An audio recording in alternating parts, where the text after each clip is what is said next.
Welcome to ਐਕਸੀਲਰੇਟਰ classes. ਜਿਵੇਂ ਕਿ ਅਸੀਂ ਅੱਜ ਦੀ ਕਲਾਸ ਦੇ ਵਿੱਚ ਗ੍ਰੈਵੀਟੇਸ਼ਨ ਵਾਲਾ ਟੌਪਿਕ ਦੇਖਾਂਗੇ। ਇਹ 9th ਕਲਾਸ ਦਾ ਟੌਪਿਕ ਆ, ਜਿਹੜਾ ਕਿ +1 ਦੀ ਕਲਾਸ ਦੇ ਨਾਲ ਸਾਂਝਾ ਟੌਪਿਕ ਆ।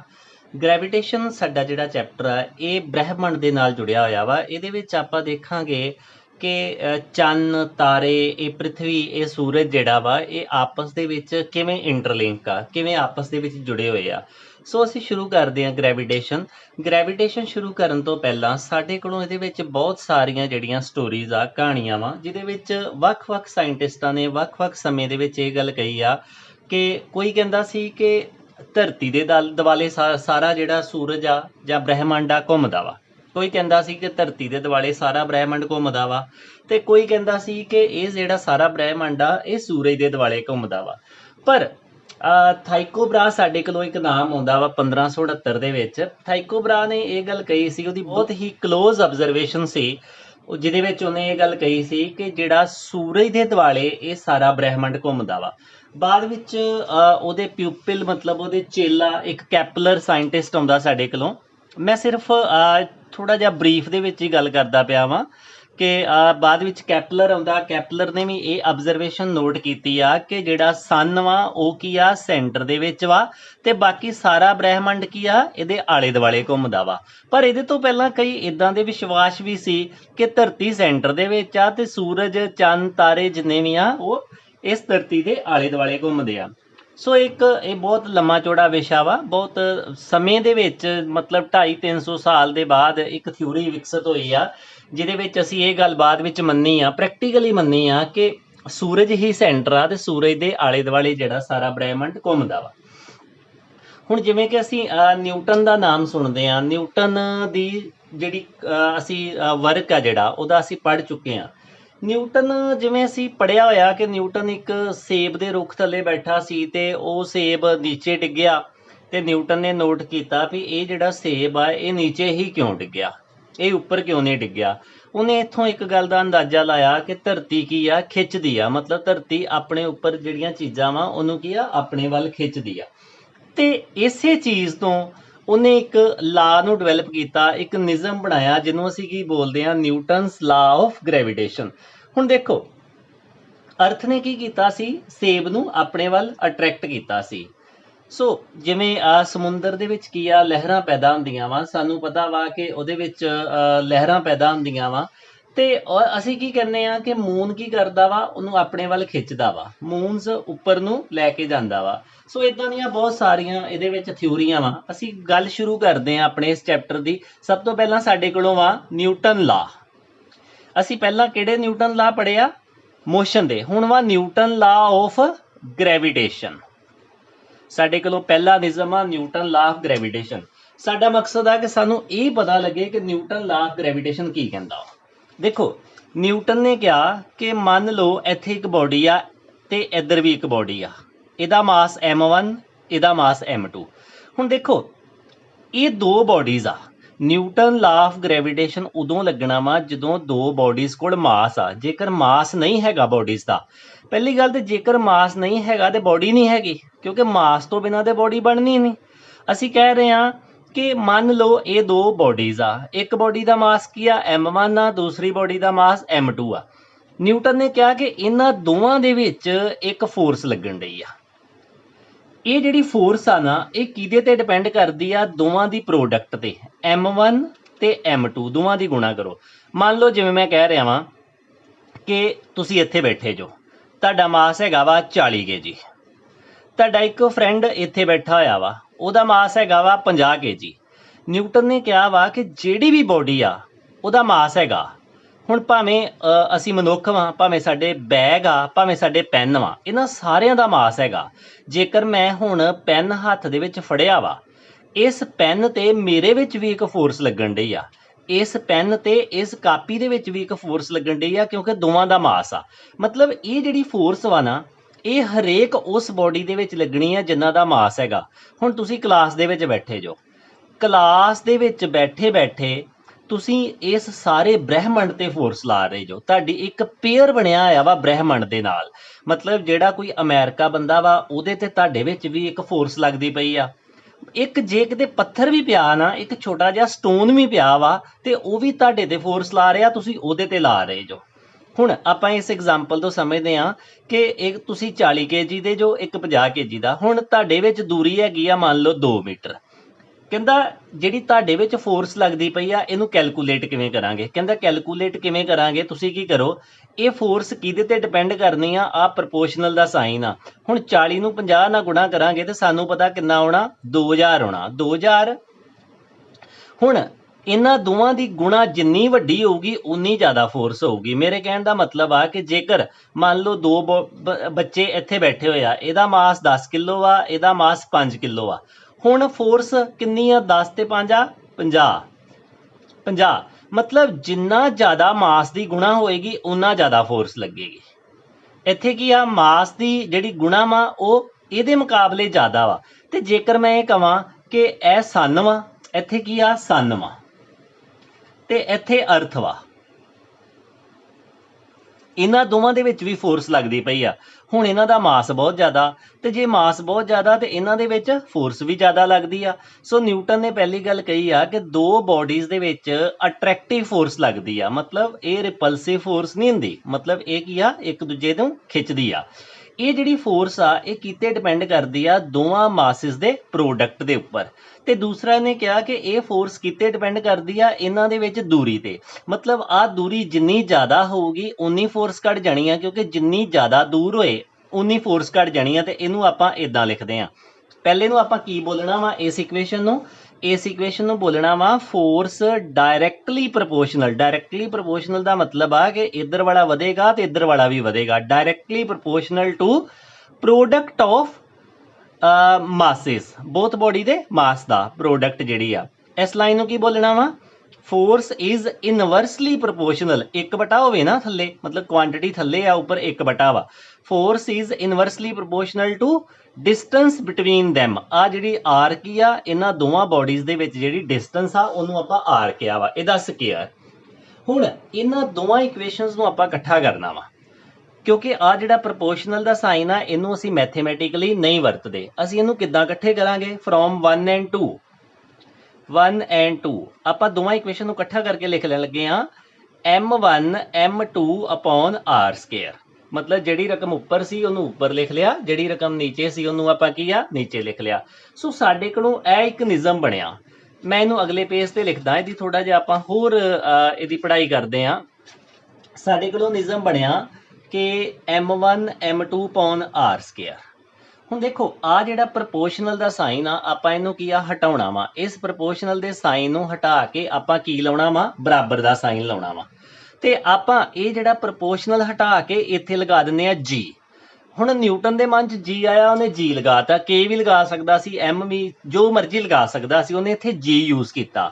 ਮਤਲਬ m1 m2 upon r square. ਜਦੋਂ ਵੀ ਪ੍ਰਪੋਰਸ਼ਨਲ ਦਾ ਸਾਈਨ ਕੱਟ ਕੇ ਇਕੁਅਲ ਦਾ ਸਾਈਨ ਲਗਾਉਣਾ ਹੋਵੇ ਨਾ, ਉੱਥੇ ਸਾਨੂੰ ਕੋਈ ਇੰਟਰੋਡਿਊਸ ਕਰਨਾ ਪੈਂਦਾ।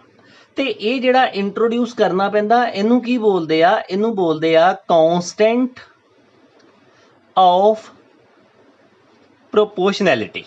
ਕਾਂਸਟੈਂਟ ਆਫ ਪ੍ਰੋਪੋਰਸ਼ਨੈਲਿਟੀ ਇਹਦਾ ਮਤਲਬ ਕੀ ਆ, ਇਹਦਾ ਮਤਲਬ ਆ ਕਿ ਇਹ ਜਿਹੜੇ ਪ੍ਰਪੋਰਸ਼ਨਲ ਦੇ ਸਾਈਨ ਤੋਂ ਜੇ ਇਕੁਅਲ ਸਾਈਨ ਦੇ ਵਿੱਚ ਅਸੀਂ ਤਬਦੀਲ ਕਰਨਾ ਵਾ, ਤੇ ਇਹ ਜਿਹੜੀ ਚੀਜ਼ ਆ ਇਹ ਜੀ ਦੀ ਕੋਈ ਵੈਲਿਊ ਹੋਊਗੀ, ਕੋਈ ਵੀ ਵੈਲਿਊ ਹੋ ਸਕਦੀ, ਜੀ ਦੀ 1 ਵੀ ਹੋ ਸਕਦੀ, 2 ਵੀ ਹੋ ਸਕਦੀ, 3 ਵੀ ਹੋ ਸਕਦੀ ਆ। ਉਹ ਮਤਲਬ ਇਹਨੂੰ 3 ਨਾਲ ਗੁਣਾ ਕਰ ਦਾਂਗੇ ਜਾਂ 4 ਨਾਲ ਗੁਣਾ ਕਰ ਦਾਂਗੇ ਤੇ ਇਹ ਬਰਾਬਰ ਦੇ ਸਾਈਨ ਦੇ ਵਿੱਚ ਤਬਦੀਲ ਹੋ ਜਾਊਗਾ। ਇਹ ਜਿਹੜਾ ਜੀ ਆ ਨਾ, ਇਹਨੂੰ ਉਹਨੇ ਕਿਹਾ universal gravitational constant. Universal gravitational constant ਇਹਨੂੰ ਕਿਹਾ ਵਾ। ਹੁਣ ਦੇਖੋ ਇਹ ਯੂਨੀਵਰਸਲ ਗ੍ਰੈਵਿਟੇਸ਼ਨਲ ਕਾਂਸਟੈਂਟ ਕਿਉਂ ਆ, ਇਹਨੂੰ ਯੂਨੀਵਰਸਲ ਗ੍ਰੈਵਿਟੇਸ਼ਨਲ ਕਾਂਸਟੈਂਟ ਤਾਂ ਕਰਕੇ ਕਿਹਾ ਜਾਂਦਾ ਵਾ ਕਿ ਇਹਦੀ ਵੈਲਿਊ ਨਹੀਂ ਬਦਲਦੀ। ਮੈਨੂੰ ਉਦਾਹਰਨ ਦੇ ਤੌਰ ਤੇ ਦੇਖੋ, ਇਹਨੂੰ ਮੰਨ ਲਓ ਇੱਥੇ ਇੱਕ ਬੋਡੀ ਪਈ ਆ m1 ਤੇ ਇੱਥੇ ਇੱਕ ਬੋਡੀ ਪਈ ਆ m2। ਇਹਨਾਂ ਦੋਵਾਂ ਦੇ ਵਿੱਚ ਕੀ ਆ, ਫੋਰਸ ਲੱਗਣ ਡਈ ਆ। ਆਪਾਂ ਫੋਰਸ ਕਿਵੇਂ ਕੈਲਕੂਲੇਟ ਕਰਨੀ ਆ, ਦੋਵਾਂ ਦਾ ਮਾਸ ਕੈਲਕੂਲੇਟ ਕਰ ਲਾਂਗੇ ਤੇ ਦੋਵਾਂ ਦੇ ਵਿੱਚ ਡਿਸਟੈਂਸ। ਜਿਹੜੀ ਡਿਸਟੈਂਸ ਲੈਣੀ ਨਾ, ਇਹ ਬੋਡੀ ਦੇ ਸੈਂਟਰ ਤੋਂ ਸੈਂਟਰ ਲੈਣੀ ਆ। ਇਹਨੂੰ ਕਹਿੰਦੇ ਆ, ਇਹ ਜਿਹੜੀ ਫੋਰਸ ਆ ਨਾ, ਇਹਨੂੰ ਗ੍ਰੈਵਿਟੇਸ਼ਨਲ ਫੋਰਸ ਕਹਿੰਦੇ ਆ, ਤੇ ਇਹਨੂੰ ਸੈਂਟਰ ਸੀਕਿੰਗ ਫੋਰਸ ਵੀ ਕਹਿੰਦੇ ਆ। ਸੈਂਟਰ ਸੀਕਿੰਗ ਦਾ ਮਤਲਬ ਇਹ ਬੋਡੀ ਦੇ ਸੈਂਟਰ ਤੋਂ ਸੈਂਟਰ ਲੱਗਦੀ ਆ। ਹੁਣ ਦੇਖੋ ਇੱਥੇ ਧਰਤੀ ਆ ਤੇ ਤੁਸੀਂ ਉੱਪਰ ਖੜੇ ਜੋ, ਤੁਸੀਂ ਇਹ ਉੱਪਰ ਖੜੇ ਜੋ। ਹੁਣ ਤੁਹਾਡੇ ਤੇ ਧਰਤੀ ਦੇ ਵਿੱਚ ਵੀ ਗ੍ਰੈਵੀਟੇਸ਼ਨਲ ਫੋਰਸ ਲੱਗਣ ਡਈ ਆ, ਅਟਰੈਕਟਿਵ ਫੋਰਸ। ਕਿੱਥੋਂ ਲੈ ਕੇ ਕਿੱਥੋਂ ਤੱਕ? ਧਰਤੀ ਦੇ ਸੈਂਟਰ ਤੋਂ ਲੈ ਕੇ ਇੱਥੋਂ ਲੈ ਕੇ ਤੁਹਾਡੇ ਸੈਂਟਰ ਤੱਕ। ਇਹ ਕੀ ਆ? ਸੈਂਟਰ ਟੂ ਸੈਂਟਰ ਫੋਰਸ ਆ, ਸੈਂਟਰ ਸੀਕਿੰਗ ਫੋਰਸ ਕਹਿੰਦੇ ਇਹਨੂੰ। ਅਦਰਵਾਈਜ਼ ਜੇ ਅਸੀਂ ਤੁਹਾਡੇ ਤੇ ਧਰਤੀ ਦੇ ਵਿੱਚ ਫੋਰਸ ਕੈਲਕੂਲੇਟ ਕਰਨੀ ਹੋਵੇ ਤਾਂ ਅਸੀਂ ਕਹਿਣਾ ਡਿਸਟੈਂਸ 0 ਆ, ਇਹਨਾਂ ਦੇ ਵਿੱਚ ਤਾਂ ਕੋਈ ਡਿਸਟੈਂਸ ਹੀ ਨਹੀਂ ਆ, ਫੋਰਸ ਹੀ ਨਹੀਂ ਲੱਗਦੀ ਪਈ, ਜਦ ਕਿ ਧਰਤੀ ਤੁਹਾਨੂੰ ਆਪਣੇ ਵੱਲ ਖਿੱਚਣ ਡਈ ਆ। ਠੀਕ ਆ, ਇਹ ਚੀਜ਼ ਆ। ਹੁਣ ਦੇਖੋ, ਅਸੀਂ ਕਿਹਾ ਕਿ ਦੋ ਬਾਡੀਜ਼ ਆ, ਇਹਨਾਂ ਦੇ ਵਿੱਚ ਡਿਸਟੈਂਸ ਹੈਗੀ ਆ r ਤੇ ਮਾਸ ਕਿੰਨਾ? m1 m2। ਇਹ ਕਿੱਥੇ ਪਏ ਹੋਏ ਆ? ਪਹਿਲੇ ਨੰਬਰ ਤੇ ਅਸੀਂ ਮੰਨ ਲੈਂਦੇ ਆ ਇਹ ਹਵਾ ਦੇ ਵਿੱਚ ਪਏ ਹੋਏ ਆ। ਹਵਾ ਦੇ ਵਿੱਚ ਪਏ ਤੇ ਅਸੀਂ ਫਾਰਮੂਲਾ ਲਗਾਇਆ ਇਹ ਵਾਲਾ m1 m2 upon r square. g ਦੀ ਵੈਲਿਊ ਅਸੀਂ ਬਾਅਦ ਵਿੱਚ ਕੋਈ ਕੈਲਕੂਲੇਟ ਕਰ ਲਈ। ਅਸੀਂ ਦੇਖਿਆ ਕਿ ਮੰਨ ਲਓ ਫੋਰਸ ਆਈ 50। ਠੀਕ ਆ, ਫੋਰਸ ਦਾ ਯੂਨਿਟ ਵੀ ਆਪਾਂ ਪੜਿਆ ਨਿਊਟਨ। ਹੁਣ ਬਾਅਦ ਵਿੱਚ ਆਪਾਂ ਵੇਖਿਆ ਕਿ ਇਸੇ ਦੋਵਾਂ ਮਾਸਿਸ ਨੂੰ ਇਦਾਂ ਹੀ ਪਾਣੀ 'ਚ ਰੱਖ ਦਿੰਦੇ ਆ, ਮਤਲਬ ਇਹਨਾਂ ਨੂੰ ਪਾਣੀ 'ਚ ਰੱਖਤਾ। ਮਤਲਬ ਪਹਿਲਾਂ ਜਿੰਨੀ ਦੂਰੀ ਤੇ ਪਹਿਲੀਆਂ ਹੀ ਬੋਡੀ। ਹੁਣ ਵੀ ਨੋਟ ਕੀਤਾ ਪਾਣੀ ਦੇ ਵਿੱਚ ਵੀ ਇਹਦੇ ਫੋਰਸ ਦੇ ਵਿੱਚ ਕੋਈ ਬਦਲਾਅ ਨਹੀਂ ਆਇਆ। ਹੁਣ ਇਹਨਾਂ ਦੋਵਾਂ ਮਾਸਿਸ ਨੂੰ ਚੁੱਕ ਕੇ ਅਸੀਂ ਲੈ ਗਏ ਮੂਨ ਦੇ ਉੱਤੇ। ਜਦੋਂ ਮੂਨ ਤੇ ਖੜਿਆ ਅਸੀਂ ਵੇਖਿਆ ਫੋਰਸ ਦੇ ਵਿੱਚ ਫਿਰ ਕੋਈ ਬਦਲਾਅ ਨਹੀਂ ਹੋਇਆ। ਸ਼ਰਤ ਕੀ ਆ? ਸ਼ਰਤ ਇਹ ਆ ਕਿ ਮਾਸ ਦੋਵੇਂ ਇਹੋ ਰਹਿਣੇ ਚਾਹੀਦੇ ਆ ਤੇ ਇਹਨਾਂ ਦੇ ਵਿੱਚ ਦੂਰੀ ਵੀ ਸੇਮ ਹੀ ਰੱਖਣੀ ਆ, ਜਿਹੜੀ ਪਹਿਲਾਂ ਹਵਾ 'ਚ ਰੱਖੀ ਸੀ, ਬਾਅਦ 'ਚ ਪਾਣੀ 'ਚ ਰੱਖੀ ਸੀ, ਬਾਅਦ 'ਚ ਮੂਨ ਤੇ ਰੱਖੀ ਸੀ।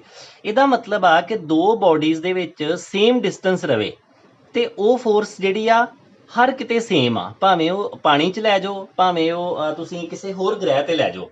ਤੇ ਇਹ ਜਿਹੜਾ ਜੀ ਆ ਇਹਨੂੰ ਕਿਹਾ ਜਾਂਦਾ ਯੂਨੀਵਰਸਲ ਗ੍ਰੈਵੀਟੇਸ਼ਨਲ ਕਾਂਸਟੈਂਟ। ਮਤਲਬ ਇਹ ਜਿਹੜੇ ਜੀ ਦੀ ਵੈਲਿਊ ਆ ਨਾ, ਇਹ ਮੀਡੀਅਮ ਬਦਲਣ ਦੇ ਨਾਲ ਚੇਂਜ ਨਹੀਂ ਹੋਣੀ। ਮੀਡੀਅਮ ਬਦਲਣ ਨਾਲ ਕੀ ਕਿ ਜਿਵੇਂ ਆਪਾਂ ਕਿਹਾ ਪਹਿਲਾਂ ਮੀਡੀਅਮ ਹਵਾ ਸੀ, ਬਾਅਦ ਵਿੱਚ ਆਪਾਂ ਕੀ ਕਿਹਾ? ਮੀਡੀਅਮ ਪਾਣੀ ਆ।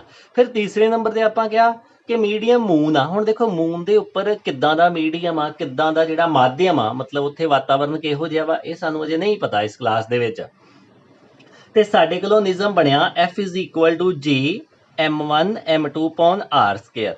ਤੇ ਇਸ g ਦੀ ਵੈਲਿਊ ਕੈਲਕੂਲੇਟ ਕੀਤੀ ਗਈ ਬਾਅਦ ਵਿੱਚ। ਇਸ g ਦੀ ਵੈਲਿਊ ਸਾਡੇ ਕੋਲੋਂ ਆ 6.67 ਗੁਣਾ 10 ਦੀ power -11 newton metre square kg -2 ਇਹਦਾ ਯੂਨਿਟ ਆ। ਇਸ g ਦੀ ਵੈਲਿਊ ਨੋਟ ਕਰ ਲਈ ਗਈ ਸੀ ਬਾਅਦ ਵਿੱਚ। ਨਿਊਟਨ ਦੇ ਜਿਹੜਾ ਇੱਕ ਉਹਦਾ ਪਿਊਪਿਲ ਸੀ, ਉਹਦਾ ਇੱਕ ਚੇਲਾ ਸੀ ਕੈਵਨਡਿਸ਼ ਨੇ ਇਹ ਵੈਲਿਊ ਕੈਲਕੂਲੇਟ ਕੀਤੀ ਸੀ। ਨਿਊਟਨ ਦਾ ਹੀ ਇੱਕ ਸਟੂਡੈਂਟ ਸੀ ਕੈਵਨਡਿਸ਼, ਉਹਨੇ ਵੈਲਿਊ ਕੈਲਕੂਲੇਟ ਕੀਤੀ ਸੀ।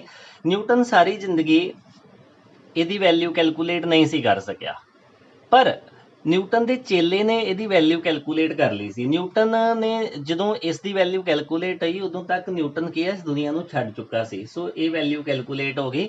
ਹੁਣ ਆਪਣਾ ਇੱਥੇ ਇੱਕ ਪਹਿਲਾ ਕੁਐਸਚਨ ਇਹ ਨਿਕਲਦਾ ਵਾ ਕਿ ਜੀ ਨੂੰ ਯੂਨੀਵਰਸਲ ਗ੍ਰੈਵੀਟੇਸ਼ਨਲ ਕਾਂਸਟੈਂਟ ਕਿਉਂ ਬੋਲਦੇ ਆ? ਜੀ ਨੂੰ ਯੂਨੀਵਰਸਲ ਗ੍ਰੈਵੀਟੇਸ਼ਨਲ ਕਾਂਸਟੈਂਟ ਇਸ ਕਰਕੇ ਬੋਲਦੇ ਆ ਕਿ ਇਸ ਜੀ ਦੀ ਵੈਲਿਊ ਪੂਰੇ ਯੂਨੀਵਰਸ ਦੇ ਵਿੱਚ ਸੇਮ ਆ, ਚੇਂਜ ਨਹੀਂ ਹੁੰਦੀ, ਇੱਕੋ ਹੀ ਵੈਲਿਊ ਆ। ਜਿੰਨੀ ਧਰਤੀ ਤੇ ਆ ਉਨੀ ਸੂਰਜ ਤੇ ਆ, ਉਨੀ ਹੀ ਕਿਸੇ ਮੰਗਲ ਗ੍ਰਹਿ ਤੇ ਆ, ਉਨੀ ਕਿਸੇ ਦੂਸਰੇ ਗ੍ਰਹਿ ਦੇ ਉੱਤੇ। ਇਸ ਕਰਕੇ ਇਹਨੂੰ ਕੀ ਆ? ਯੂਨੀਵਰਸਲ ਗ੍ਰੈਵੀਟੇਸ਼ਨਲ ਕਾਂਸਟੈਂਟ ਬੋਲਦੇ ਆਪਾਂ। ਤੇ ਇਸ ਜੀ ਦਾ ਯੂਨਿਟ ਕੀ ਆ? Newton metre square kg -2। ਮੈਂ ਇਹ ਦੱਸ ਦਿੰਦਾ ਕਿ ਯੂਨਿਟ ਕਿਵੇਂ ਬਣਾਇਆ ਮੈਂ। ਜਿਵੇਂ ਇੱਥੇ ਦੇਖੋ, ਮੈਂ ਇੱਥੇ ਨਿਯਮ ਲਿਖਿਆ ਸੀ F = G m1 m2 upon r square. ਮੈਂ ਇੱਥੋਂ g ਦੀ ਵੈਲਿਊ ਕੱਢਦਾ। g ਕੀ ਆਏਗਾ? F r square m1 m2 ਮੈਥਮੈਟਿਕਲੀ। ਹੁਣ g ਦਾ ਯੂਨਿਟ ਕੀ ਬਣਨਾ? ਫੋਰਸ ਦਾ ਯੂਨਿਟ ਨਿਊਟਨ। r ਕੀ ਆ? ਡਿਸਟੈਂਸ ਆ। ਡਿਸਟੈਂਸ ਦਾ ਐਸਾ ਯੂਨਿਟ ਕੀ ਆ? ਮੀਟਰ। ਪਰ ਸਕੁਅਰ ਲੱਗਾ, ਮੈਂ ਲਗਾਤਾ। ਤੇ ਨੀਚੇ ਕੀ ਆ? ਕਿਲੋਗ੍ਰਾਮ, ਮਤਲਬ ਕਿਲੋਗ੍ਰਾਮ 2 ਵਾਰੀ। ਤੇ ਮੈਂ ਲਿਖ ਲਿਆ ਨਿਊਟਨ ਮੀਟਰ ਸਕੁਅਰ। ਮੈਂ ਇਦਾਂ ਵੀ ਲਿਖ ਸਕਦਾ, ਜੇ ਮੈਂ kg ਨੂੰ ਉੱਪਰ ਖੜਨਾ ਨਾ ਤੇ ਫਿਰ ਮੈਨੂੰ -2 ਲਾਉਣਾ ਪੈਣਾ। ਮੈਂ g ਦਾ ਯੂਨਿਟ ਬਣਾ ਲਿਆ। g ਦਾ ਯੂਨਿਟ ਕੀ ਆਇਆ? Newton metre square kg -2। So ਇਹ ਸਾਡਾ ਨਿਯਮ ਆ। ਇਹ ਨਿਯਮ ਨਿਊਟਨ ਲਾ ਆਫ ਗ੍ਰੈਵੀਟੇਸ਼ਨ ਕਹਾਉਂਦਾ ਵਾ। ਇਹ ਸਾਡੇ ਸਾਰੇ ਬ੍ਰਹਿਮੰਡ ਦੇ ਵਿੱਚ ਆ। ਜਿਵੇਂ ਆਪਾਂ ਕਹਿੰਦੇ ਆ ਕਿ ਇੱਥੇ ਸਨ ਆ, ਅਸੀਂ ਕਿਹਾ ਕਿ ਇਹਦੇ ਆਲੇ ਦੁਆਲੇ ਕੀ ਆ? ਗ੍ਰਹਿ ਘੁੰਮ ਰਹੇ ਆ। ਅਸੀਂ ਕਿਹਾ ਕਿ ਮੰਨ ਲਓ ਇੱਥੇ ਕੀ ਆ? ਅਰਥ ਵਾ। ਆ ਕੀ ਆ? ਧਰਤੀ ਆ। ਹੁਣ ਇਹਨਾਂ ਦੋਵਾਂ ਦੇ ਵਿੱਚ ਵੀ ਫੋਰਸ ਲੱਗਣ ਡਈ ਆ। ਕਿਹੜੀ ਫੋਰਸ ਲੱਗਣ ਡਈ ਆ? ਗ੍ਰੈਵੀਟੇਸ਼ਨਲ ਫੋਰਸ, ਜਿਹੜੀ ਨਿਊਟਨ ਨੇ ਹੁਣੇ ਕੈਲਕੂਲੇਟ ਕਰਨੀ ਸਿਖਾਈ ਆ। ਤੇ ਮੰਨ ਲਓ ਅਸੀਂ ਕਹੀਏ ਕਿ ਇੱਥੇ ਮੰਨ ਲਓ ਮੰਗਲ ਗ੍ਰਹਿ ਵਾ ਜਾਂ ਕੋਈ ਵੀਨਸ ਜਾਂ ਕੋਈ ਵੀ ਗ੍ਰਹਿ ਮੰਨ ਲਓ, ਮਤਲਬ ਕੋਈ ਵੀ ਪਲੈਨਟ ਆਏ ਉਦਾਹਰਨ ਦੇ ਤੌਰ ਤੇ। ਹੁਣ ਸਨ ਤੇ ਇਸ ਪਲੈਨਟ ਦੇ ਵਿੱਚ ਵੀ ਗ੍ਰੈਵੀਟੇਸ਼ਨਲ ਫੋਰਸ ਆ ਤੇ ਇਹਨਾਂ ਦੀ ਵੀ ਆਪਸ ਦੇ ਵਿੱਚ ਗ੍ਰੈਵੀਟੇਸ਼ਨਲ ਫੋਰਸ ਹੈਗੀ ਆ। ਮਤਲਬ ਇਹ ਨਹੀਂ ਆ ਕਿ ਸਨ ਨੇ ਧਰਤੀ ਤੇ ਹੀ ਲਾਉਣੀ ਆ ਤੇ ਧਰਤੀ ਨੇ ਸਨ ਤੇ ਲਾਉਣੀ ਆ, ਸਨ ਨੇ ਇਹਦੇ ਤੇ ਵੀ ਲਾਉਣੀ ਆ, ਇਹਨੇ ਇਹਦੇ ਤੇ ਵੀ ਲਾਉਣੀ ਆ। ਹੁਣ ਦੇਖੋ ਮੰਨ ਲਓ ਤੁਸੀਂ ਕਲਾਸ ਦੇ ਵਿੱਚ ਬੈਠੇ ਜੋ, ਆ ਇੱਕ ਬੱਚਾ ਵਾ ਕਲਾਸ ਦੇ ਵਿੱਚ ਬੈਠਾ, ਹੁਣ ਦੂਸਰਾ ਬੱਚਾ ਕਲਾਸ 'ਚ ਆਇਆ, ਇਹਨਾਂ ਦੋਵਾਂ ਦੇ ਵਿੱਚ ਆਪਸ 'ਚ ਫੋਰਸ ਲੱਗਣ ਡਈ ਆ। ਅਸੀਂ ਮੰਨ ਲਓ ਨੋਟ ਕੀਤਾ ਇਹ ਬੰਦਾ ਇਹਦੇ ਤੇ ਫੋਰਸ ਲਾ ਰਿਹਾ, ਇਹ ਬੰਦਾ ਬੀ ਤੇ ਲਾ ਰਿਹਾ ਤੇ ਬੀ ਏ ਤੇ ਲਾ ਰਿਹਾ। ਵੈਸੇ ਇਹ ਫੋਰਸ ਬਹੁਤ ਘੱਟ ਹੁੰਦੀ ਆ ਤਾਂ ਕਰਕੇ ਮਾਲੂਮ ਨਹੀਂ ਹੁੰਦੀ, ਠੀਕ ਆ। ਤੇ ਜਾਂ ਅਸੀਂ ਕਿੱਦਾਂ ਇੱਦਾਂ ਵੀ ਕਹਿ ਸਕਦੇ ਹਾਂ ਕਿ ਰਿਜ਼ਲਟੈਂਟ ਸਮ 0 ਹੁੰਦਾ ਤਾਂ ਕਰਕੇ ਇਹਨੂੰ ਮਹਿਸੂਸ ਨਹੀਂ ਹੁੰਦਾ। ਰਿਜ਼ਲਟੈਂਟ ਸਮ ਮੈਂ ਦੱਸ ਦਿੰਦਾ ਬਾਅਦ ਵਿੱਚ ਕਿਵੇਂ ਕਹਿ ਰਿਹਾ ਜੇ ਨਹੀਂ ਸਮਝ ਲੱਗੀ ਤੇ। ਹੁਣ ਮੰਨ ਲਓ ਕਿ ਇਹਨਾਂ ਦੋਵਾਂ ਦੇ ਵਿੱਚ ਫੋਰਸ ਲੱਗਣ ਡਈ ਆ 0.1। ਹੁਣ ਇੱਕ ਤੀਸਰਾ ਬੱਚਾ ਆ ਗਿਆ ਕਲਾਸ 'ਚ, ਹੁਣ ਤੀਸਰੇ ਬੱਚੇ ਆਉਣ ਨਾਲ ਇਹਨੇ ਇੱਥੇ ਵੀ ਲਾਉਣੀ ਆ, ਇਹਨੇ ਇੱਥੇ ਵੀ ਲਾਉਣੀ ਆ, ਪਰ ਤੀਸਰੇ ਦੇ ਆਉਣ ਦੇ ਨਾਲ ਪਹਿਲੀਆਂ ਦੀ ਆਪਸੀ ਫੋਰਸ ਨਹੀਂ ਘਟਣੀ, ਪਹਿਲੀ ਫੋਰਸ ਉੱਦਾਂ ਹੀ ਰਹਿਣੀ ਆ। ਇੱਧਰ ਨਵਾਂ ਪੇਅਰ ਬਣ ਜਾਣਾ, ਇਹਦਾ ਏ ਦਾ ਸੀ ਨਾਲ ਇੱਕ ਨਵਾਂ ਪੇਅਰ ਬਣ ਜਾਣਾ ਤੇ ਬੀ ਦਾ ਵੀ ਸੀ ਨਾਲ ਇੱਕ ਨਵਾਂ ਪੇਅਰ ਬਣ ਜਾਣਾ। ਪਹਿਲੀ ਫੋਰਸ ਦੇ ਵਿੱਚ ਕੋਈ ਬਦਲਾਅ ਨਹੀਂ ਆਉਣਾ, ਪਹਿਲੀ ਫੋਰਸ ਉਨੀ ਰਹਿਣੀ ਆ। ਇਹ ਨਹੀਂ ਆ ਵੀ ਪਹਿਲੀ ਘਟ ਜਾਣੀ ਆ, ਪਹਿਲੀ ਚੋਂ ਘਟ ਕੇ ਕੁਝ ਇੱਧਰ ਲੱਗਣ ਡਿਆ ਵੀ ਕੁਝ ਇੱਧਰ ਲੱਗਣ ਡਿਆ ਵੀ, ਇੱਦਾਂ ਦਾ ਨਹੀਂ। ਹੁਣ ਜੇ ਕਲਾਸ ਦੇ ਵਿੱਚ ਇੱਥੇ ਛੋਟੇ ਛੋਟੇ ਬੈਂਚ ਪਏ ਆ ਜਾਂ ਬੈਗ ਪਏ ਆ, ਇਹਨਾਂ ਦੇ ਵਿੱਚ ਵੀ ਇਹਨਾਂ ਸਾਰਿਆਂ ਦਾ ਇੱਕ ਇੱਕ ਪੇਅਰ ਬਣਦਾ ਵਾ। ਮਤਲਬ ਤੁਸੀਂ ਘਰ ਦੇ ਵਿੱਚ ਆਪਣੇ ਕਮਰੇ 'ਚ ਬੈਠੇ ਜੋ, ਤੁਹਾਡੇ ਕਮਰੇ 'ਚ ਜਿੰਨੀਆਂ ਵੀ ਚੀਜ਼ਾਂ ਪਈਆਂ ਵਾ ਜਿਨ੍ਹਾਂ ਦਾ ਮਾਸ ਹੈਗਾ ਵਾ ਉਹ ਤੁਹਾਡੇ ਤੇ ਫੋਰਸ ਲਗਾ ਰਹੇ ਆ, ਤੁਸੀਂ ਉਹਨਾਂ ਤੇ ਲਗਾ ਰਹੇ ਜੋ। ਹਰੇਕ ਜਿਹੜੀ ਗ੍ਰੈਵੀਟੇਸ਼ਨਲ ਫੋਰਸ ਆ ਨਾ, ਇਹਦਾ ਬੇਸ ਕੀ ਆ? ਇਹਦਾ ਬੇਸ ਆ ਮਾਸ। ਮਤਲਬ ਜਿਸ ਬੋਡੀ ਦਾ ਮਾਸ ਹੋਇਆ ਉਹਨੇ ਦੂਸਰੀ ਬੋਡੀ ਤੇ ਫੋਰਸ ਲਾਉਣੀ ਆ ਜਿਹਦਾ ਮਾਸ ਹੋਊਗਾ। ਮਤਲਬ ਮਾਸ ਵਾਲੀ ਬੋਡੀ ਨੇ ਦੂਸਰੀ ਮਾਸ ਵਾਲੀ ਬੋਡੀ ਤੇ ਫੋਰਸ ਲਾਉਣੀ ਹੀ ਲਾਉਣੀ ਆ, ਭਾਵੇਂ ਉਹ ਹਜ਼ਾਰਾਂ ਕਰੋੜਾਂ ਕਿਲੋਮੀਟਰ ਦੂਰ ਹੋਵੇ, ਇਹ ਫੋਰਸ ਲੱਗਣੀ ਹੀ ਲੱਗਣੀ ਆ। ਤੇ ਇਹ ਫੋਰਸ ਜਿਹੜੀ ਆ ਸਾਡੇ ਬ੍ਰਹਿਮੰਡ ਦਾ ਕੀ ਆ? ਵਜੂਦ ਵਾ। ਮੈਂ ਦੱਸਦਾ, ਜਿਵੇਂ ਆਪਾਂ ਸਰਕੂਲਰ ਮੋਸ਼ਨ 'ਚ ਪੜ੍ਹਿਆ ਆ, ਆਪਾਂ ਸਰਕੂਲਰ ਮੋਸ਼ਨ 'ਚ ਕੀ ਪੜ੍ਹਿਆ ਕਿ ਮੰਨ ਲਓ ਤੁਸੀਂ ਇੱਦਾਂ ਸਰਕੂਲਰ ਟਰਨ ਲੈ ਰਹੇ ਜੋ, ਜਦੋਂ ਬੱਸ ਇੱਥੇ ਬੱਸ ਵਾ, ਬੱਸ ਇੱਧਰ ਨੂੰ ਜਾ ਰਹੀ ਆ, ਬੱਸ ਨੇ ਮੰਨ ਲਓ ਗੋਲਾਕਾਰ ਮੁੜਨਾ ਵਾ। ਜਦੋਂ ਬੱਸ ਗੋਲਾਕਾਰ ਮੁੜੂਗੀ ਤੇ ਤੁਸੀਂ ਬਾਹਰ ਨੂੰ ਡਿੱਗਦੇ ਜੋ ਨਾ। ਹੁਣ ਇਸੇ ਤਰੀਕੇ ਨਾਲ ਕੀ ਆ, ਇੱਥੇ ਸਨ ਆ ਤੇ ਸਨ ਦੇ ਦੁਆਲੇ ਆ ਧਰਤੀ ਘੁੰਮਣ ਡਈ ਆ, ਇਹ ਧਰਤੀ ਆ। ਤੇ ਸਾਨੂੰ ਪਤਾ ਵਾ ਕਿ ਜਦੋਂ ਵੀ ਕੋਈ ਬੋਡੀ ਸਰਕੂਲਰ ਘੁੰਮਦੀ ਆ ਤੇ ਉਹਦੇ ਤੇ ਬਾਹਰ ਨੂੰ ਫੋਰਸ ਲੱਗਦੀ ਆ। ਆਪਾਂ ਕਿਹੜੀ ਫੋਰਸ ਪੜਿਆ ਸੀ ਇਹਨੂੰ? ਆਪਾਂ ਫੜਿਆ ਸੀ ਇਹਨੂੰ ਸੈਂਟਰੀਪੀਟਲ ਫੋਰਸ ਜਾਂ ਸੈਂਟਰੀਫਿਊਗਲ ਕਹਿੰਦੇ ਆਪਾਂ, ਸੈਂਟਰੀਫਿਊਗਲ ਫੋਰਸ। ਮਤਲਬ ਇਹ ਜਿਹੜੀ ਬਾਹਰ ਨੂੰ ਫੋਰਸ ਲੱਗਦੀ ਆ ਨਾ, ਇਹ ਆਪਣੇ ਆਪ ਹੀ ਲੱਗਦੀ ਆ। ਤੁਸੀਂ ਵੇਖਿਆ ਹੋਊਗਾ ਕਿ ਜਦੋਂ ਵੀ ਕੋਈ ਸਰਕੂਲਰ ਬੋਡੀ ਘੁੰਮਦੀ ਆ ਨਾ, ਉੱਤੇ ਬਾਹਰ ਨੂੰ ਫੋਰਸ ਲੱਗਦੀ ਆ ਤੇ ਇਸ ਫੋਰਸ ਨੂੰ ਆਪਾਂ ਕੀ ਕਹਿੰਦੇ ਆ? ਸੈਂਟਰੀਫਿਊਗਲ ਫੋਰਸ ਕਹਿੰਦੇ ਆ। ਹੁਣ ਦੇਖੋ ਧਰਤੀ ਮੂਵ ਕਰ ਰਹੀ ਆ, ਸੂਰਜ ਦੇ ਦੁਆਲੇ ਧਰਤੀ ਘੁੰਮਣ ਡਈ ਆ ਤੇ ਇਹਦੇ ਤੇ ਬਾਹਰ ਨੂੰ ਫੋਰਸ ਲੱਗਣ ਡਈ ਆ। ਤੇ ਜੇ ਬਾਹਰ ਨੂੰ ਫੋਰਸ ਲੱਗਣ ਡਈ ਆ ਤੇ ਬਾਹਰ ਚਲ ਕਿਉਂ ਨਹੀਂ ਜਾਂਦੀ? ਮਤਲਬ ਇਹ ਆ ਰਸਤਾ ਛੱਡ ਕੇ ਇਹ ਬਾਹਰ ਚਲ ਜੇ, ਇਹਨੂੰ ਬਾਹਰ ਨੂੰ ਖਿੱਚ ਪੈਣ ਡਈ ਆ, ਪਰ ਇਹ ਨਹੀਂ ਜਾਣ ਡਈ। ਇਹਦਾ ਮਤਲਬ ਇੱਕ ਫੋਰਸ ਇਹ ਵੀ ਲਾਉਣ ਡਿਆ ਵਾ, ਮਤਲਬ ਸਨ ਵੀ ਧਰਤੀ ਨੂੰ ਆਪਣੇ ਵੱਲ ਖਿੱਚਣ ਡਿਆ ਵਾ। ਇੱਥੇ ਸਥਿਤੀ ਇਹ ਹੋ ਗਈ ਧਿਆਨ ਨਾਲ, ਇੱਥੇ ਸਨ ਆ ਤੇ ਆ ਧਰਤੀ ਆ, ਇੱਥੇ ਅਰਥ ਆ। ਜਦੋਂ ਵੀ ਕੋਈ ਬੋਡੀ ਸਰਕੂਲਰ ਘੁੰਮਦੀ ਆ ਨਾ, ਉਹਦੇ ਤੇ ਬਾਹਰ ਨੂੰ ਫੋਰਸ ਲੱਗਦੀ ਆ। ਹੁਣ ਜੇ ਬਾਹਰ ਨੂੰ ਲੱਗਦੀ ਆ ਤੇ ਧਰਤੀ ਨੂੰ ਆਪਣੇ ਰਸਤੇ ਤੋਂ ਬਾਹਰ ਆ ਜਾਣਾ ਚਾਹੀਦਾ, ਕਿਉਂਕਿ ਇੱਥੇ ਬਾਹਰ ਨੂੰ ਫੋਰਸ ਲੱਗਣ ਡਈ ਆ, ਪਰ ਇਹ ਬਾਹਰ ਨਹੀਂ ਆਉਣ ਡਈ। ਕਾਰਨ ਕੀ ਆ? ਉਨੀ ਫੋਰਸ ਸਨ ਜਿਹੜਾ ਵਾ ਧਰਤੀ ਨੂੰ ਅੰਦਰ ਨੂੰ ਲਾ ਰਿਹਾ। ਮਤਲਬ ਇਹਦੇ ਗੋਲਾਕਾਰ ਘੁੰਮਣ ਕਰਕੇ ਜੇ ਮੈਂ ਕਹਾਂ ਕਿ ਇਹਦੇ ਤੇ 50 ਫੋਰਸ ਬਾਹਰ ਨੂੰ ਲੱਗਣ ਡਈ ਆ ਤੇ ਗ੍ਰੈਵੀਟੇਸ਼ਨਲ ਫੋਰਸ ਕੀ ਆ? ਅੰਦਰ ਨੂੰ ਲੱਗਣ ਡਈ ਆ 50। ਹੁਣ ਦੋਵੇਂ ਫੋਰਸਿਸ ਬੈਲੈਂਸ ਹੋ ਗਈਆਂ, ਇਹਨੇ ਇੱਥੇ ਹੀ ਰਹਿਣਾ, ਇਹਨੇ ਕਿਤੇ ਨਹੀਂ ਜਾਣਾ। ਇਸ ਕਰਕੇ ਕੀ ਆ, ਇਹ ਬ੍ਰਹਿਮੰਡ ਦੇ ਵਿੱਚ ਸਾਰੀਆਂ ਚੀਜ਼ਾਂ ਸੂਰਜ ਦੇ ਦੁਆਲੇ ਘੁੰਮਦੀਆਂ ਵਾ, ਕਿਉਂਕਿ ਅੰਦਰ ਨੂੰ ਫੋਰਸ ਕਿਹੜੀ ਲੱਗਦੀ ਆ? ਗ੍ਰੈਵੀਟੇਸ਼ਨਲ ਫੋਰਸ ਲੱਗਦੀ ਆ। ਇੱਥੇ ਗ੍ਰੈਵੀਟੇਸ਼ਨਲ ਫੋਰਸ ਆ ਤੇ ਜਿਹੜੀ ਅੰਦਰ ਨੂੰ ਫੋਰਸ ਲੱਗਦੀ ਆ ਨਾ, ਉਹਨੂੰ ਅਸੀਂ ਜਨਰਲ ਨਾਮ ਦੇ ਦਿੰਦੇ ਆ ਸੈਂਟਰੀਪੀਟਲ। ਤੇ ਜਿਹੜੀ ਬਾਹਰ ਨੂੰ ਲੱਗਦੀ ਸੀ ਉਹਨੂੰ ਮੈਂ ਕੀ ਕਿਹਾ ਸੀ? ਸੈਂਟਰੀਫਿਊਗਲ। ਹੁਣ ਅੰਦਰ ਨੂੰ ਲੱਗਣ ਵਾਲੀ ਫੋਰਸ ਸੈਂਟਰੀਪੀਟਲ ਬਾਹਰ ਨੂੰ ਲੱਗਣ ਵਾਲੀ ਸੈਂਟਰੀਫਿਊਗਲ। ਹੁਣ ਸੈਂਟਰੀਪੀਟਲ ਕੀ ਆ? ਸੈਂਟਰੀਪੀਟਲ ਇੱਕ ਡਿਊਟੀ ਆ। ਹੁਣ ਇੱਥੇ ਕੌਣ ਪਲੇ ਕਰ ਰਿਹਾ? ਗ੍ਰੈਵੀਟੇਸ਼ਨਲ ਫੋਰਸ। ਜਿਵੇਂ ਮੈਂ ਕਹਾਂ ਕਿ ਤੁਸੀਂ ਕਲਾਸ 'ਚ ਮਨੀਟਰ ਜੋ ਹੈਗੇ ਤੇ ਕਲਾਸ ਦੇ ਸਟੂਡੈਂਟ ਹੀ ਜੋ ਨਾ, ਮਨੀਟਰ ਕੀ ਆ? ਮਨੀਟਰ ਇੱਕ ਡਿਊਟੀ ਆ। ਹੁਣ ਇਸ ਕੇਸ ਦੇ ਵਿੱਚ ਆਪਾਂ ਕਿਹਾ ਕਿ ਅੰਦਰ ਨੂੰ ਸੈਂਟਰੀਪੀਟਲ ਫੋਰਸ ਲੱਗਦੀ ਆ, ਪਰ ਸੈਂਟਰੀਪੀਟਲ ਫੋਰਸ ਅਸਲ ਦੇ ਵਿੱਚ ਹੈਗੀ ਕਿਹੜੀ ਆ? ਗ੍ਰੈਵੀਟੇਸ਼ਨਲ ਫੋਰਸ ਆ। ਇਸ ਕੇਸ ਦੇ ਵਿੱਚ ਗ੍ਰੈਵੀਟੇਸ਼ਨਲ ਫੋਰਸ ਨੂੰ ਸੈਂਟਰੀਪੀਟਲ ਫੋਰਸ ਕਵਾਂਗੇ। ਸੋ ਇਸ ਤਰੀਕੇ ਨਾਲ ਜਿਹੜੀ ਆ ਇਹ ਗ੍ਰੈਵੀਟੇਸ਼ਨਲ ਫੋਰਸ ਹਰ ਜਗ੍ਹਾ ਤੇ ਲੱਗਦੀ ਪਈ ਆ। ਤੇ ਇੱਥੇ ਆਪਾਂ ਇਹਦਾ ਇੱਕ ਨਿਊਮੈਰੀਕਲ ਕਰਦੇ ਆ। ਜਿਵੇਂ ਕਿ ਮੰਨ ਲਓ ਸਾਡੇ ਕੋਲੋਂ ਇੱਕ ਨਿਊਮੈਰੀਕਲ ਦਿੱਤਾ ਵਾ ਕਿ what is the magnitude मतलब वैल्यू पूछिए, magnitude of gravitational force between earth and 1 kg body. मतलब अर्थ के उत्ते 1 kg की बॉडी आ, ਉਹਦੀ ਕਿੰਨੀ ਫੋਰਸ ਲੱਗਦੀ ਪਈ ਆ ਉਹਨਾਂ ਦੋਨਾਂ ਦੇ ਵਿੱਚ। ਠੀਕ ਆ, ਹੁਣ ਦੇਖੋ ਸਥਿਤੀ ਕੀ ਹੋ ਗਈ? ਸਥਿਤੀ ਇਹ ਹੋ ਗਈ ਕਿ ਇਹ ਧਰਤੀ ਆ ਤੇ ਇੱਥੇ ਇੱਕ 1 kg ਦੀ ਬੋਡੀ ਪਈ ਆ। ਕਹਿੰਦਾ ਇਹਨਾਂ ਦੇ ਵਿੱਚ ਗ੍ਰੈਵੀਟੇਸ਼ਨਲ ਫੋਰਸ ਕਿੰਨੀ ਲੱਗੂਗੀ? ਸਭ ਤੋਂ ਪਹਿਲਾਂ ਇੱਕ ਗੱਲ ਯਾਦ ਰੱਖੋ ਕਿ ਧਰਤੀ ਦਾ ਜਿਹੜਾ ਰੇਡੀਅਸ ਆ ਨਾ, ਰੇਡੀਅਸ ਆਫ ਅਰਥ ਹੈਗਾ ਵਾ 6400 ਕਿਲੋਮੀਟਰ। 6400 ਕਿਲੋਮੀਟਰ 6400 ਕਿਲੋਮੀਟਰ ਇਹਨੂੰ ਮੀਟਰ 'ਚ ਬਦਲ ਲਓ, ਕਿਉਂਕਿ SI ਯੂਨਿਟ ਕੀ ਆ? SI ਯੂਨਿਟ ਸਾਡੇ ਕੋਲੋਂ ਮੀਟਰ ਵਾ। ਅਸੀਂ ਇਹਨੂੰ ਮੀਟਰ 'ਚ ਬਦਲਾਂਗੇ। 6400 ਕਿਲੋਮੀਟਰ ਨੂੰ ਮੀਟਰ 'ਚ ਬਦਲਣ ਲਈ ਸਾਨੂੰ 3 ਜ਼ੀਰੋਆਂ ਹੋਰ ਲਾਉਣੀਆਂ ਪੈਣੀਆਂ ਮੀਟਰ। ਆਪਾਂ ਇਹਨੂੰ ਇਦਾਂ ਲਿਖ ਲੈਂਦੇ ਆ 64 ਗੁਣਾ 1 2 3 4 5 5 ਜ਼ੀਰੋਆਂ, ਇਹਨੂੰ 10 ਦੀ ਪਾਵਰ 5 ਇਦਾਂ ਲਿਖ ਲਈਦਾ ਮੈਥਮੈਟੀਕਲੀ। ਹੁਣ ਇਹ ਤਾਂ ਰੇਡੀਅਸ ਹੋ ਗਿਆ। ਫਾਰਮੂਲਾ ਸਾਡੇ ਕੋਲੋਂ ਕੀ ਆ? F is equal to G mass of earth E ਲਿਖ ਦਿੰਦਾ ਮੈਂ, ਵੱਡੀ M ਛੋਟੀ m ਬੋਡੀ ਦਾ ਮਾਸ ਜਿਹੜੀ 1 kg ਦੀ ਆ, ਤੇ r ਸਕੇਅਰ। ਹੁਣ ਦੇਖੋ g ਦੀ ਵੈਲਿਊ ਕਿੰਨੀ ਆ? 6.67 ਗੁਣਾ 10 ਦੀ ਪਾਵਰ -11। ਮਾਸ ਆਫ ਅਰਥ, ਮਾਸ ਆਫ ਅਰਥ ਸਾਨੂੰ ਯਾਦ ਕਰਨਾ ਪੈਣਾ ਵਾ। ਮਾਸ ਆਫ ਅਰਥ ਹੁੰਦਾ ਵਾ 6 ਗੁਣਾ 10 ਦੀ ਪਾਵਰ 24 kg। 6 ਗੁਣਾ 10 ਦੀ ਪਾਵਰ 24 ਦਾ ਮਤਲਬ ਆ ਕਿ 6 ਦੇ ਅੱਗੇ 24 ਜ਼ੀਰੋਆਂ ਲੱਗਣੀਆਂ ਵਾ। ਤੇ ਮਾਸ ਆਫ ਬੋਡੀ ਕਿੰਨਾ ਵਾ? 1। ਆ ਆਪਾਂ 1 ਲਿਖ ਲਿਆ। ਹੁਣ ਦੇਖੋ ਦੋਵਾਂ ਦੇ ਵਿੱਚ ਡਿਸਟੈਂਸ ਕਿੰਨੀ ਆ? ਦੋਵਾਂ ਦੇ ਵਿੱਚ ਡਿਸਟੈਂਸ ਹੈਗੀ ਆ ਜਿੰਨਾ ਰੇਡੀਅਸ ਆ। ਠੀਕ ਆ, ਹੁਣ ਇਹ ਬੰਦਾ ਨਹੀਂ ਆ, ਬੰਦਾ ਹੁੰਦਾ ਤੇ ਇਸ ਤਰੀਕੇ ਨਾਲ ਹੁੰਦਾ। ਆਪਾਂ ਆਹ ਦੂਰੀ ਨੋਟ ਕਰਨੀ ਸੀ ਇਹਦੀ ਸੈਂਟਰ ਦੀ, ਮਤਲਬ ਧਰਤੀ ਤੋਂ ਬੋਡੀ ਦਾ ਸੈਂਟਰ। ਹੁਣ ਇਹ ਬੋਡੀ ਕੀ ਆ? ਇੱਥੇ ਪਈ ਆ। 6400 ਕਿਲੋਮੀਟਰ ਦਾ ਰੇਡੀਅਸ ਸੀ, ਆਪਾਂ ਮੀਟਰ 'ਚ ਬਦਲਿਆ, 64 ਗੁਣਾ 10 ਦੀ ਪਾਵਰ 5 ਆਇਆ। ਹੁਣ ਆਪਾਂ ਆਹ ਜਿਹੜੀ ਵੈਲਿਊ ਆ ਕੈਲਕੂਲੇਸ਼ਨ ਇਹਨੂੰ ਸੋਲਵ ਕਰਨਾ। F ਇਜ਼ ਇਕੁਅਲ ਟੂ, ਤੁਸੀਂ ਪਹਿਲਾਂ ਕੀ ਕਰੋ, ਜਿਹੜੇ ਅੰਕਵਾਦ ਨੂੰ ਵੱਖਰਾ ਕਰ ਲਓ। 6.67 ਕਿਉਂਕਿ ਸਾਰੇ ਵਿੱਚ ਕੀ ਆ? ਗੁਣਾ ਦੇ ਨਿਸ਼ਾਨ ਆ।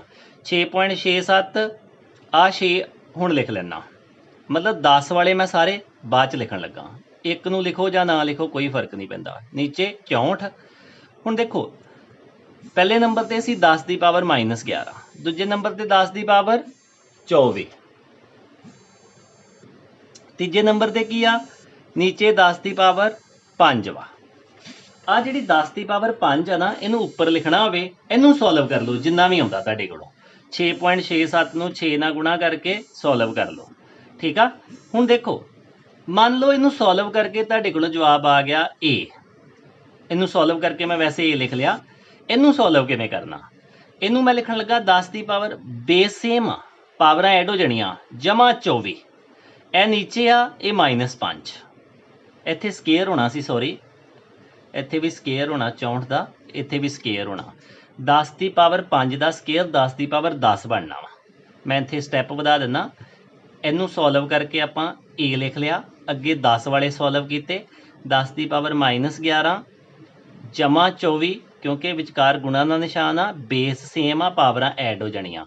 ਇਹ ਨੀਚੇ ਆ 10 ਦੀ ਪਾਵਰ 5, 10 ਦੀ ਪਾਵਰ 5 ਦਾ ਸਕੇਅਰ ਕਰਾਂਗੇ ਤਾਂ 10 ਦੀ ਪਾਵਰ 10 ਹੋਣਾ ਵਾ, 10 ਦੀ ਪਾਵਰ 10। ਤੇ ਆਹ 10 ਉੱਪਰ ਖੜਾਂਗੇ ਤੇ ਇਹਨੇ ਮਾਈਨਸ ਹੋ ਜਾਣਾ, -10। ਤੇ ਆਹ ਚੀਜ਼ ਬਣੀ। ਹੁਣ ਦੇਖੋ 24 ਦੇ ਵਿੱਚੋਂ 10 ਘਟੇ ਤੇ ਕਿੰਨੇ ਰਹੇ? 14। 14 ਚੋਂ 11 ਘਟੇ ਤੇ ਕਿੰਨੇ ਰਹੇ? 3। ਤੇ ਸਾਡੇ ਕੋਲੋਂ ਜਵਾਬ ਕਿੰਨਾ ਆਉਣਾ ਵਾ? ਸਾਰਾ ਸੋਲਵ ਕਰਕੇ ਜਵਾਬ ਸਾਡੇ ਕੋਲ ਆਉਣਾ A ਗੁਣਾ 10 ਦੀ ਪਾਵਰ 3 ਨਿਊਟਨ। ਹੁਣ ਆ A ਦੀ ਵੈਲਿਊ ਵੀ ਕੱਢ ਹੀ ਲਓ, ਇਹਨੂੰ ਸੋਲਵ ਕਰ ਲਓ। 6.67 ਗੁਣਾ 6/14। ਤੇ ਜਦੋਂ ਤੁਸੀਂ ਫਾਈਨਲ ਆਨਸਰ ਦੇਖੋਗੇ ਤੁਹਾਡੇ ਕੋਲੋਂ ਫਾਈਨਲ ਆਨਸਰ ਹੋਣਾ ਵਾ 9.775 ਨਿਊਟਨ ਸੋਲਵ ਕਰਕੇ।